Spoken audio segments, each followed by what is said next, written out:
ಎಲ್ಲರಿಗೂ ಶುಭ ಮುಂಜಾನೆ. ಇಂದು ಈ ಬೀದರ್ ಜಿಲ್ಲೆಯ ಒಂದು ಇತಿಹಾಸವನ್ನು ಅಧ್ಯಯನ ಮಾಡೋಣ. ಇಲ್ಲಿ ಬೀದರ್ ಎಂಬ ಹೆಸರು, ಈ ಬೀದರ್ ಜಿಲ್ಲೆಗೆ ಬೀದರ್ ಎಂಬ ಹೆಸರು ಹೇಗೆ ಬಂತು ಎನ್ನುವುದು ಮೊದಲನೇದಾಗಿ. ಬೀದರ್ ಎಂಬ ಹೆಸರು ಬಿದಿರು ಎಂಬ ಪದದಿಂದ ಹುಟ್ಟಿಕೊಂಡಿದ್ದು ಉಗಮವಾಗಿದ್ದು ಉದ್ಭವಿಸಿದ್ದು. ಈ ಸ್ಥಳವು ಹಿಂದೆ ಬಿದಿರು ಸಮೂಹಗಳಿಗೆ, ಈ ಜಿಲ್ಲೆ ಮೊದಲ ಬಾರಿಗೆ ಬಿದಿರು ಸಮೂಹಗಳಿಗೆ ಹೆಸರುವಾಸಿಯಾಗಿತ್ತು ಎಂದು ತಿಳಿದು ಬಂದಿದೆ. ಮೊದಲು ಈ ಬೀದರ್ ಜಿಲ್ಲೆಯನ್ನು ಮೊದಲು ಬಿದರೂರು, ಬಿದರೆ, ಬೀದರ್ ಎಂದು ಕರೆಯಲ್ಪಟ್ಟಿತ್ತು. ನಂತರ ಬೀದರ್ ಭಾರತದ ಡೆಕ್ಕನ್ ಪ್ರಸ್ಥಭೂಮಿಯ ಮೇಲೆ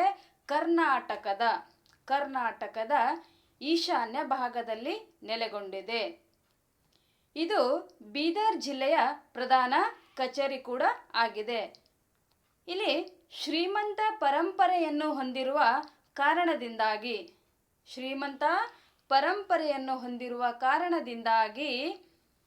ಈ ಭಾರತದ ಪುರಾತತ್ವ ಭೂಪಟದಲ್ಲಿ ಈ ನಗರವು ಒಂದು ಪ್ರಮುಖ ಸ್ಥಳವಾಗಿದೆ.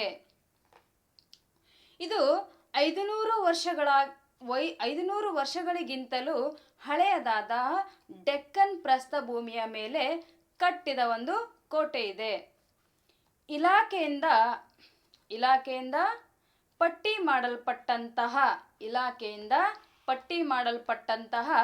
61 ಸ್ಮಾರಕಗಳು ಮತ್ತು ರಾಜ್ಯ ಇಲಾಖೆ ವಸ್ತು ಸಂಗ್ರಹಾಲಯ ಮತ್ತು ಪರಂಪರೆ ಪ್ರಕಟಿಸಿದೆ. ಇಲ್ಲಿ ಬೀದರ್ ಹೆರಿಟೇಜ್ ಪುಸ್ತಕದ ಪ್ರಕಾರ ಸುಮಾರು 30 ಗುಂಬಜಗಳು ಈ ಒಂದು ಬೀದರ್ನಲ್ಲಿ ಅಥವಾ ನಗರದ ಸುತ್ತಲೂ ಇವೆ ಎಂದು ಹೇಳಬಹುದು. ಬೀದರ್ ಮತ್ತು ಸುತ್ತಲಿನಲ್ಲಿರುವ ಪರಂಪರೆಯ ತಾಣಗಳು ಇತ್ತೀಚಿನ ಒಂದು ವರ್ಷಗಳಲ್ಲಿ ಇಲ್ಲಿರುವಂತಹ ಪ್ರಮುಖ ಸ್ಥಳಗಳು ಅಥವಾ ತಾಣಗಳು ಇಲ್ಲಿ ಚಲನಚಿತ್ರ ಚಿತ್ರೀಕರಣಕ್ಕಾಗಿ ಪ್ರಮುಖವಾದಂತಹ ಒಂದು ಆಕರ್ಷಣೀಯವಾಗಿದೆ. ಬೀದರ್ ಜಿಲ್ಲೆಯಲ್ಲಿ ಹಿಂದೂ, ಕ್ರೈಸ್ತ, ಜೈನ, ಮುಸಲ್ಮಾನ ಮತ್ತು ಸಿಖ್ ಧರ್ಮಗಳಿವೆ. ಈ ಬೀದರ್ ಜಿಲ್ಲೆಯ ಒಂದು ಐತಿಹಾಸಿಕವಾದಂತಹ ಸ್ಥಳಗಳನ್ನು ನೋಡುವುದಾದರೆ ಕಾರಂಜ ಆಣೆಕಟ್ಟು, ಪಾಪನಾಶ ಶಿವ ದೇವಾಲಯ, ಗುರುನಾನಕ್ ಜೀರಾ ಅನುಭವ ಮಂಟಪ, ಮೈಲಾರ ಮಲ್ಲಣ್ಣ ದೇವಸ್ಥಾನ, ಬೀದರ್ ಕೋಟೆ ಈ ಬೀದರ್ನಲ್ಲಿ ನೆಲೆಗೊಂಡಂತಹ ಪ್ರಮುಖ ಐತಿಹಾಸಿಕ ಸ್ಥಳಗಳಾಗಿವೆ. ಇಲ್ಲಿರುವಂತಹ ಅಥವಾ ಈ ಬೀದರ್ ಜಿಲ್ಲೆಯಲ್ಲಿ ಬೆಳೆಯುವಂತಹ ಪ್ರಮುಖ ಬೆಳೆಗಳೆಂದರೆ, ಬೀದರ್ ಪ್ರಧಾನವಾಗಿ ಕೃಷಿ ಕೇಂದ್ರಿತವಾದಂತಹ ಒಂದು ಜಿಲ್ಲೆಯಾಗಿದ್ದು ಹೆಸರು, ತೊಗರಿ, ಭತ್ತ, ನೆಲಗಡಲೆ, ಗೋಧಿ, ಕಬ್ಬು, ಕೆಂಪಕ್ಕಿ ಮತ್ತು ಮೆಣಸಿನಕಾಯಿ ಇತರೆ ಕೃಷಿ ಬೆಳೆಗಳು ಇಲ್ಲಿ ಪ್ರಮುಖವಾಗಿ ಬೆಳೆಯಲಾಗುತ್ತದೆ. ಇಲ್ಲಿ ಬೀದರ್ನಲ್ಲಿ ಪ್ರಮುಖವಾಗಿ ನೋಡುವುದಾದರೆ ಒಂದು ಬೀದರ್ನ ಕೋಟೆ. ಈ ಬೀದರ್ ಕೋಟೆಯನ್ನು ಬಹುಮನಿ ರಾಜವಂಶದ ಸುಲ್ತಾನನಾದಂತಹ ಅಹ್ಮದ್ ಶಾ ವಾಲಿ, ಬಹುಮನಿ ರಾಜವಂಶದ ಅರಸ ಅಥವಾ ಸುಲ್ತಾನ ರಾಜನಾದಂತಹ ಅಹ್ಮದ್ ಶಾ ವಾಲಿ 1427ರಲ್ಲಿ ಗುಲ್ಬರ್ಗಾದಿಂದ ಬೀದರ್ ತನ್ನ ರಾಜಧಾನಿಯನ್ನಾಗಿ ಬದಲಾಯಿಸಿದನು. ನಂತರ ಹಲವಾರು ಇಸ್ಲಾಮಿಕ್ ಸ್ಮಾರಕಗಳೊಂದಿಗೆ ತನ್ನ ಕೋಟೆಯನ್ನು ನಿರ್ಮಿಸಿದನು. ಇಲ್ಲಿ ಬೀದರ್ ಕೋಟೆಯಲ್ಲಿ ಸುಮಾರು 1917ರಲ್ಲಿ ದೊಡ್ಡ ಫಿರಂಗಿ ನೋಡುತ್ತೇವೆ. 1917ರಲ್ಲಿ ನಡೆದಂಥ ಒಂದು ದೊಡ್ಡ ಫಿರಂಗಿಯನ್ನು ನಿರ್ಮಿಸಲಾಗಿದೆ ಅಥವಾ ನೋಡುತ್ತೇವೆ. ಈ ಕೋಟೆಯ ಕೊಂಬಸ್ ಆಕಾರದ ವಿನ್ಯಾಸವನ್ನು ಹೊಂದಿದೆ. ಈ ಕೋಟೆ, ಬೀದರ್ನ ಕೋಟೆ ರೊಂಬಸ್ ಎಂಬಂತಹ ಒಂದು ಆಕಾರದ ವಿನ್ಯಾಸವನ್ನು ಹೊಂದಿದೆ. ಇಲ್ಲಿ ಹಲವಾರು ಕಟ್ಟಡಗಳು ಬೀದರ್ನಲ್ಲಿ ಹಲವಾರು ಕಟ್ಟಡಗಳು, ಕಮಾನುಗಳು, ಮಂಟಪಗಳು, ಮಸೀದಿಗಳು, ಗೇಟ್ವೇಗಳು ಮತ್ತು ಉದ್ಯಾನವನಗಳನ್ನು ಇಲ್ಲಿ ಪ್ರಮುಖವಾಗಿ ನಾವು ನೋಡುತ್ತೇವೆ. ಅಷ್ಟೇ ಅಲ್ಲದೆ ಇಲ್ಲಿ ಅನುಭವ ಮಂಟಪವನ್ನು ನಾವು ನೋಡುತ್ತೇವೆ.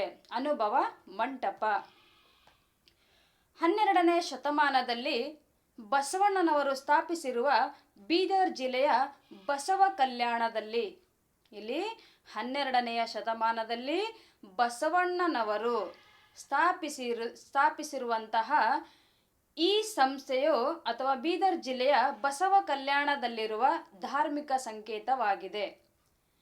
ಈ ಸಂಸ್ಥೆಯು ವಚನ ಸಾಹಿತ್ಯದ ಚಿಲುಮೆಯಾಗಿತ್ತು. ಈ ಅನುಭವ ಮಂಟಪ ಎನ್ನುವಂಥದ್ದು ಇದು ವಚನ ಸಾಹಿತ್ಯದ ಒಂದು ಚಿಲುಮೆಯಾಗಿ ಹೊರಹೊಮ್ಮಿತ್ತು. ಇದನ್ನು ವೀರಶೈವ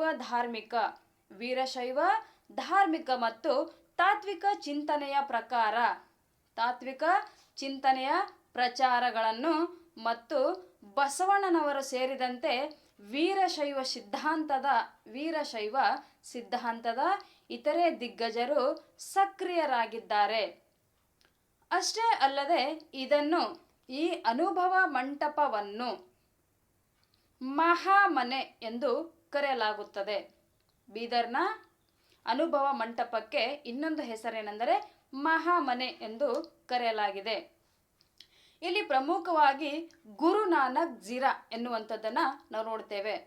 ಕರ್ನಾಟಕದಲ್ಲಿನ ಏಕೈಕ ಪ್ರಸಿದ್ಧ ಐತಿಹಾಸಿಕ ಸ್ಥಳವೆಂದು ಕರ್ನಾಟಕದಲ್ಲಿ ಪ್ರಸಿದ್ಧ ಮತ್ತು ಏಕೈಕ ಐತಿಹಾಸಿಕ ಸ್ಥಳವೆಂದು ಕರೆಯಲಾಗಿದೆ ಇದಕ್ಕೆ. ಇಲ್ಲಿನ ಗುರುದ್ವಾರವು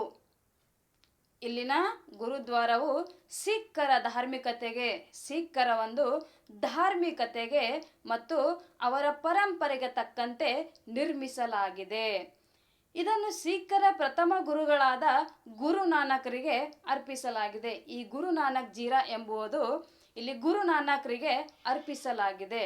ಅಷ್ಟೇ ಅಲ್ಲದೆ ಇಲ್ಲಿ ಪ್ರತಿ ವರ್ಷ ಇವರ ಒಂದು ಜಯಂತಿಯನ್ನು, ಗುರುನಾನಕ್ರವರ ಜಯಂತಿಯನ್ನು ಪ್ರತಿ ವರ್ಷ ಅತ್ಯಂತ ವಿಜೃಂಭಣೆಯಿಂದ ಆಚರಿಸಲಾಗುತ್ತದೆ. ಇದು ಈ ಬೀದರ್ ಜಿಲ್ಲೆಯ ಒಂದು ಇತಿಹಾಸವಾಗಿದೆ. ಧನ್ಯವಾದಗಳು.